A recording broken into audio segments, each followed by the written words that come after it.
Welcome back, guys. It is Thursday. Back on the Duramax. I said I was going to let it go a couple of days, but I actually was able to leave the heat run for quite a while last night. So I'm pretty confident that this primer did its thing. I had a bunch of accelerator in it, so should be okay. It seemed to work okay for me the last time. So one thing I did, I knew this is a big building, and I do have some areas tarped off, like that area right there, and I don't have this hallway tarped off because I have to go down it to get to my paint room, and that's where my fresh air comes in. And then that area down there I don't tarp off either because I kind of need it. I got a pallet of salt back there and stuff. And then the other area is where my filters are and my exhaust fan is that draws everything out. So what I've done is I went ahead and blocked this side out with 400, and I've got a couple different blocks I used here. My Durablocks. We have the round one here to kind of get into this little area. It's kind of concave. It works good. And then this is kind of my favorite block. It's about a 2-inch block, 1.5-inch block. I forget how wide it is, by I think 11 or 12 long. I think it's 11 long because it fits or 10.5. It fits a sheet of sandpaper. And I also used, this is also a Durablock, but this size. Actually, no, this is my Motor Guard soft block. Let's see if I can get it out of here. Sorry about the unpreparedness. I like this one, and I use this one to kind of get into these areas that come back into where this fender flares out, where the fender flare goes on there. And I also used a Durablock that size to do some of this. But first and foremost, when I started this, you guys have seen me do this before. That's my Dynabraid finish sander that has an interface pad on it, the little foamy pad, and that's 320. I use that to knock any orange peel out of it before I start to speed up the sanding process. And that's what I've done on this side. It just speeds things up quite a bit. It does. So that's the way I do it. Now, I think I might have got lucky on this side, and I think the other side's worse. But we can see, got a dark gray dot there. That's some epoxy that I blocked through, but I was able to block out what I needed to, along with those right there. And I got a couple other spots right there, and those were the ends of where that panel met. I'm going to spot prime those. Do I need to? Probably not, but I like to do it that way. And then we'll finish blocking that side out with some 600. Now, I'll set you guys up. You guys have watched me wet sand before, but for those of you who are just new and subscribed and kind of want to see a process, I'll figure out where the tripod is here, and I'll move the light over, and we'll get down and dirty.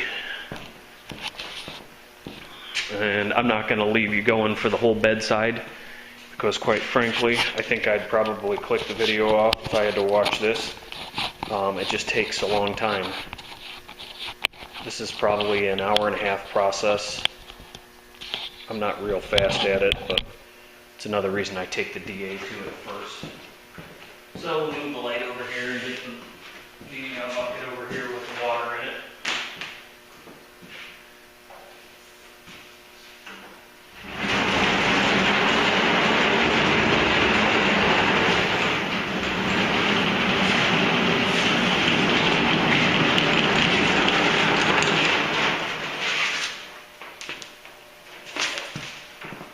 So I hope you guys are having a good day.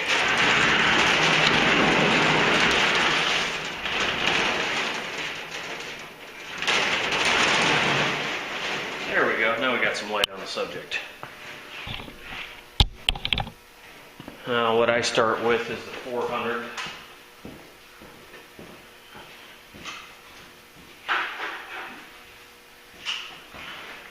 Really warmed up quite a bit today. It's about 35 out there, but it's certainly not where I want it to be.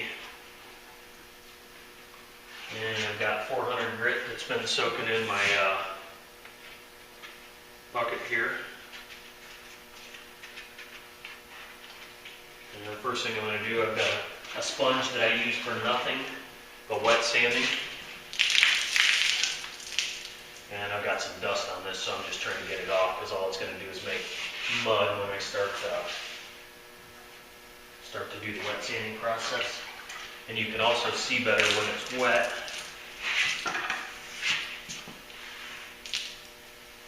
And I'll give you guys a quick close-up here in a second.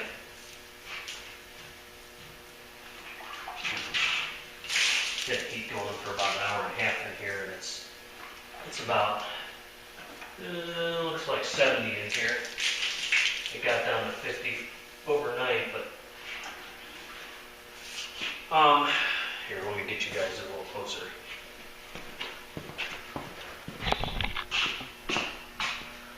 See if the camera will focus on this. I know you can see the dark down in there from where I sprayed the guide coat on it, but and this is a good one up here. There's actually there must have been a dent in this that I didn't know about. We'll see if I can block most of that out, or maybe it's just a wave, I don't know. So we're going to start with, I like this long Durablock in the 400. And we're going to work on this section right here, just to give you an idea how this goes. And we'll BS a little along the way. I definitely like to do this outside, but it's winter time, so it doesn't work too well.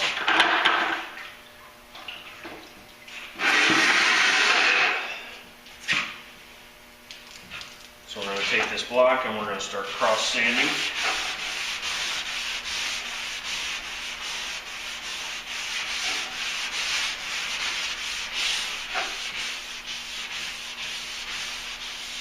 And I try and focus on about a 2 foot by 2 foot section at any one time.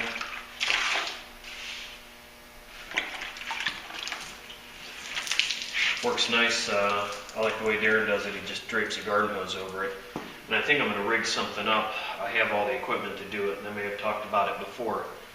But something where I can clamp or put a little piece of pipe and set it up on the area you're working on. And I have these small micro irrigation nozzles that only emit a small amount of water, and I think that would flood the panel and keep the sludge down so that you could wet sand a little faster.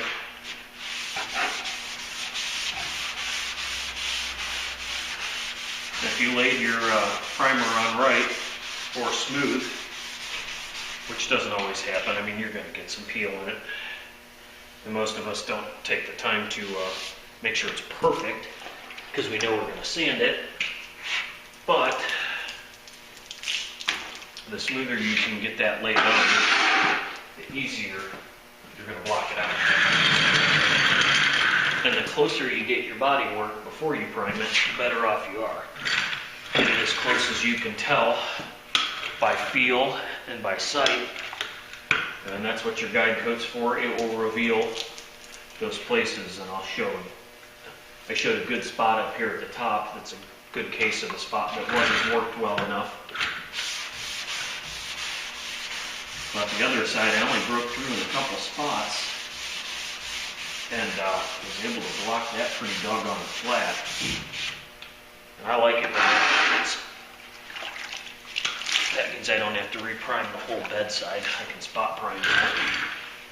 And I could probably, like I said, I could probably let that fly because all the guide coat is off of it. But I like it to be nice.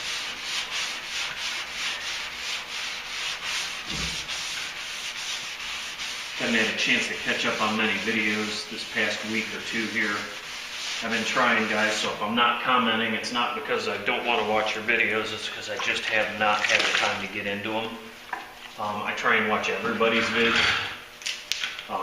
Whether I watch it for 5 minutes, 10 minutes, or 2 minutes, or whatever the duration of the video is, I try and at least see what you guys are up to and comment if I can.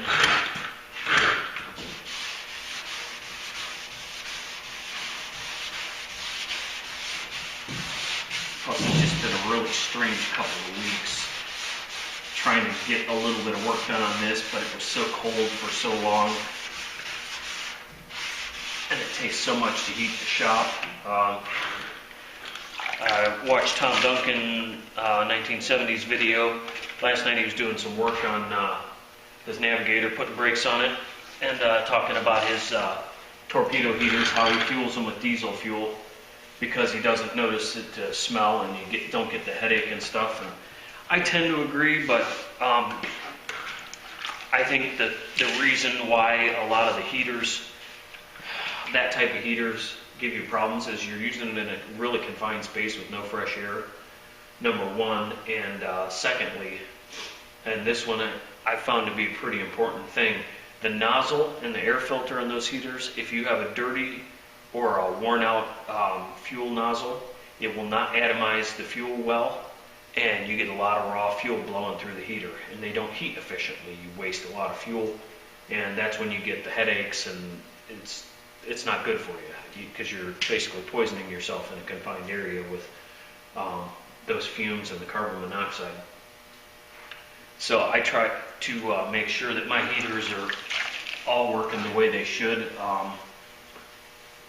The other reason I use diesel fuel is for the same reason anybody would buy it. The heater's rated to burn it, and it's about $1 a gallon cheaper. And when I'm burning about $30 every day or every 2 days, that's 10 gallons, or I'm sorry, $40 every 2 days. That's 10 gallons of diesel fuel. It's cost prohibitive.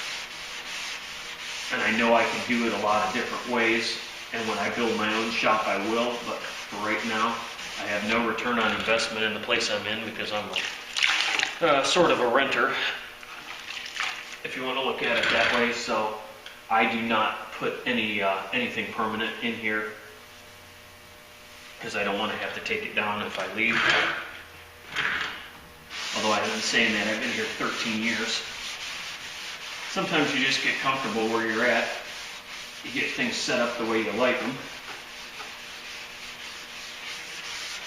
So this 400 is cutting that peel right out of this and blocking it out real good.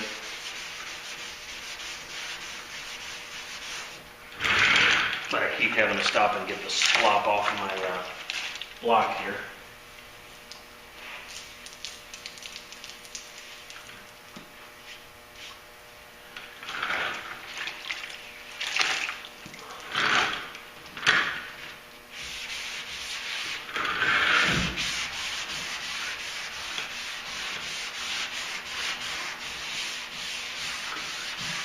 For the most part, I'm not having too much trouble getting this to block and get it straight. If you get really super close with a block this long, due to what this truck is, I will take a soft block and try and take it a little farther if I can't get a low spot to block straight, just to see how much more it takes. If I can't get it out in 4 or 5 strokes, I'll stop and that'll be an area I'll reprime. Because a soft block, it'll cut fairly straight, but it's a little flexible for doing stuff like this, and it'll make you ride around an area that isn't getting blocked, and it won't let you cut it flat. Not as flat as one of these blocks, but again, this is A, not a customer job, and B, it's not going to any car shows.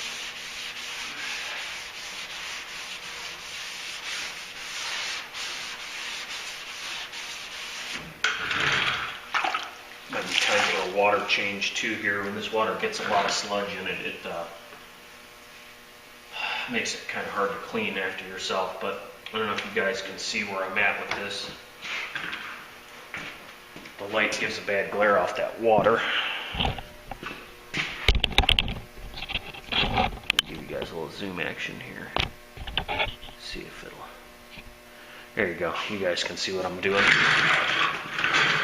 I've got some dark guide coat here and here, and I'm kind of working on this area, 2x2.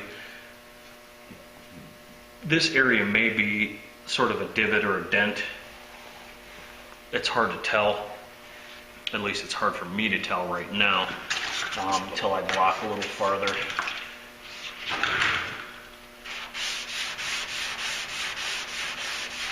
And sometimes a block of this size is a little much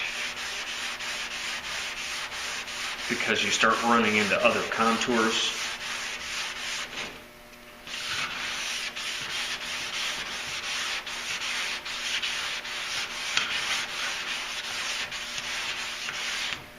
I've already minimized that quite a bit, but I don't know if that's going to come out or not.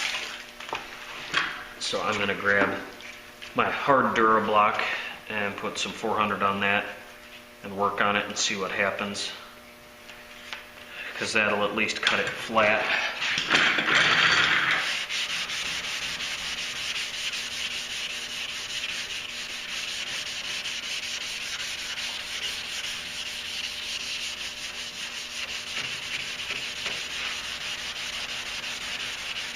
Looks like there might be a dent there, or at least a little low spot. So I'll work on it until I start to see some epoxy showing. And I don't mind if I see a little epoxy coming through there, as long as I can eliminate that low spot.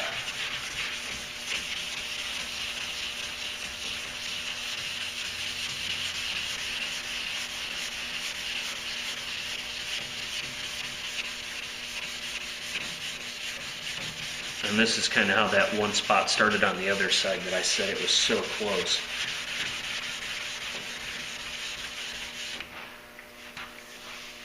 I've gotten rid of about 85% of that already. And this is how you go about trying to cut your panels and get them perfectly straight if you go through these processes.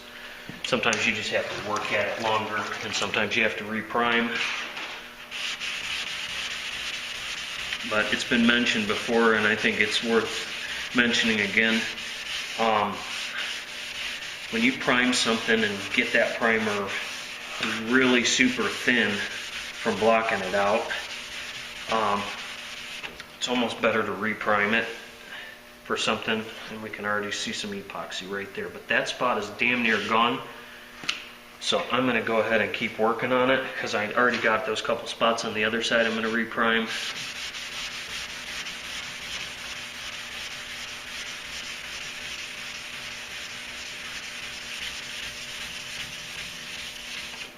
Getting back to the thin primer, that's your holdout on your sand scratches, and the thinner that product is, the less holdout it can give you, to an extent. Again, I'm not a professional body man, but from what I've experienced, when you get minimal film builds on your primer over your body work, that's when things start coming back. That primer will hold that scratch out and allow it not to map your edges out, but we got rid of that with only a little scuff. Oh boy, yeah, I guess you guys can see that light spot right there, or dark spot, excuse me.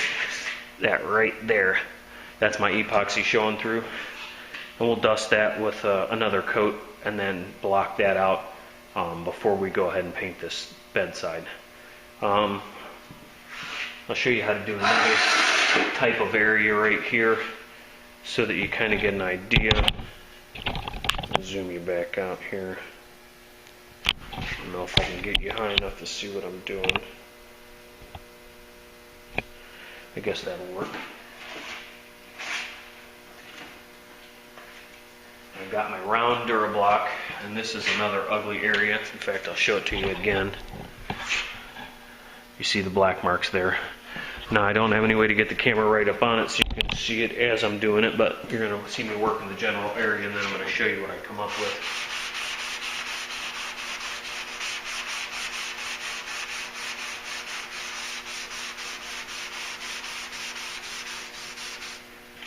So far, I'm really liking this Durablock set.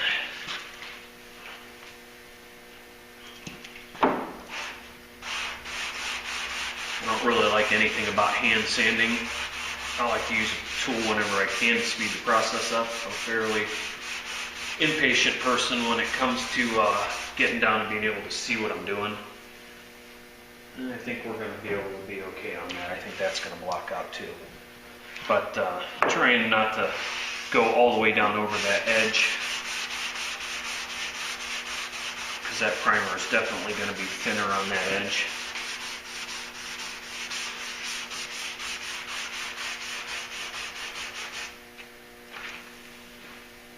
And I've taken almost all of that out.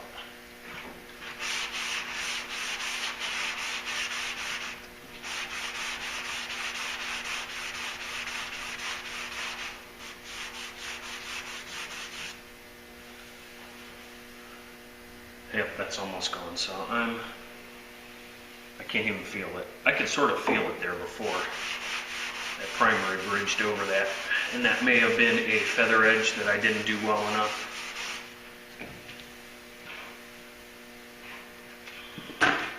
But we'll take you right back up here, and this was the area we were working on, so now that's gone. Here's another area. We'll show that real quick, and then I'm going to cut the video off because we're already getting up to 21 minutes here. And I'll probably give you guys an after shot. But this is how it goes. It's not immediate gratification by any stretch of the imagination. Well, that's a mouthful.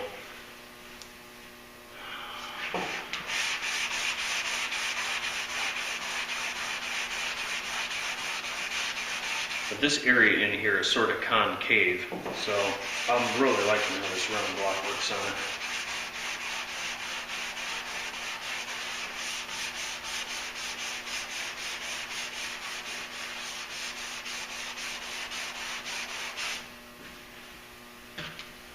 I think I was fortunate enough in that area to get plenty of primer on it.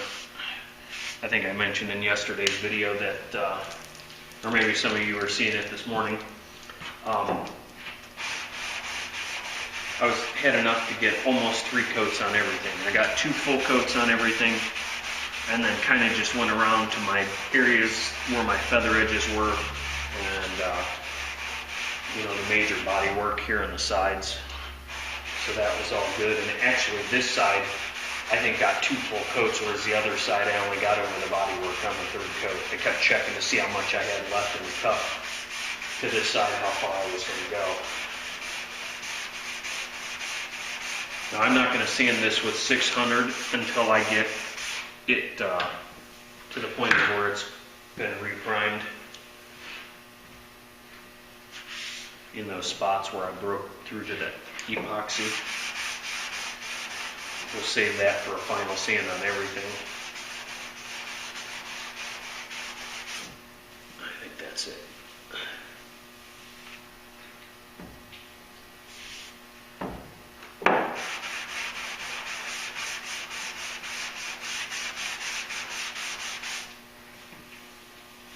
That's it. I took it out of there, so I'll give you guys a quick shot of that, and at 23 minutes, that's probably where we're going to stop. All the black is gone in this area. Feels nice. And you guys remember I had that paint from doing the bedside. Let me just make sure you're zoomed out. Body work was from here to almost there.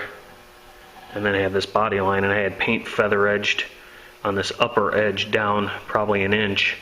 Trying to get there were rust spots from where the old bed rails had from being stepped on, had chipped the paint just ever so slightly, and it had rusted. And that's why we had to get that heavy primer on there to get that blocked out.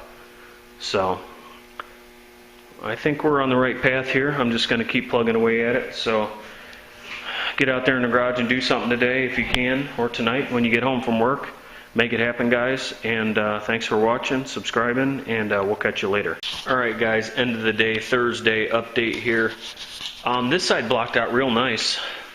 Only got a couple funky spots in it. Same kind of stuff I had on the other side. We got some little breakthroughs into the epoxy there, and one here that actually just touched the bare metal. One here, and looks like a little something right there too. But other than that, Everything's good. I got one here too. So I'm going to spot those tomorrow. I'm done for tonight. There's one other spot that, or actually two other spots though. I can actually see the white balance on this camera is kind of crappy, but I don't feel anything there, but it looks funky. There's actually a minor dent right there that I almost blocked it out with the primer, so it must have been just a little boink. I can just feel it, just barely. Hello, there we go. Oh, and I realized my original goal was not to get any primer inside this gas cap area, except for right here I had a little rust spot. So I only scuffed this and a little bit up here and the inside, and I just was kind of half-ass about it. And I started sanding over here and it started peeling up, so I had to sand that back till it would feather edge. I didn't realize how poorly I had sanded that till I started blocking out that primer. But she ain't pin straight, but she's wet. It's kind of hard to tell. If I had the whole side soaked, you could probably tell a little bit better, but it's starting to dry off now. I'm real happy with it. This side I didn't have anything that I thought was questionable.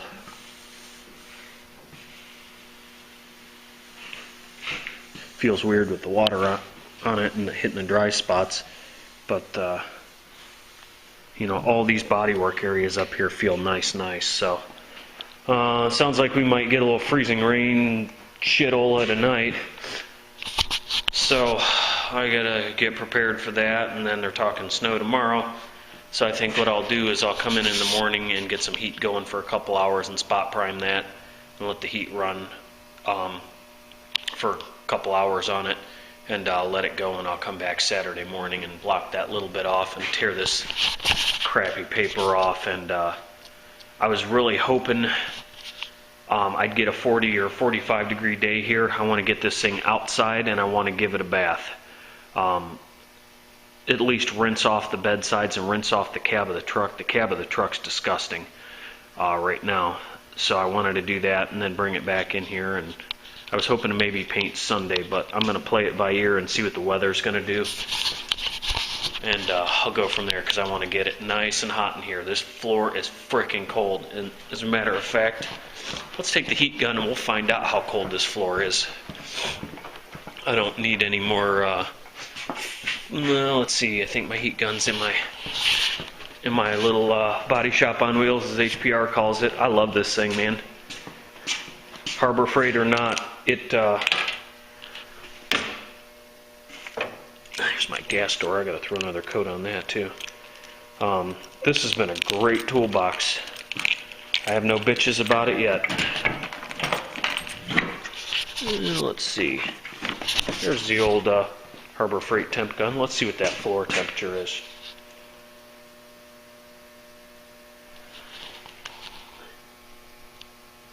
I don't know if you guys can see that. 55. Let's try it over here. You might be able to see it better. Yeah, 56 degrees in that water puddle there. That floor is freaking cold. And that body metal is 55. But I bet it's almost 60 up here. It's a little warmer, but I've had the heat off for like 2 hours. And it's actually only 60 degrees in the shop. So,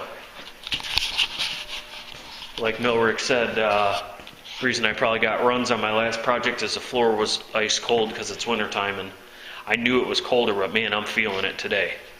You can definitely tell it's cold, and it ain't gonna warm up for a while, so we really got to get that steel warm. Maybe I'll put a heater blowing underneath the bed of the truck for a couple hours to get that steel nice and toasty.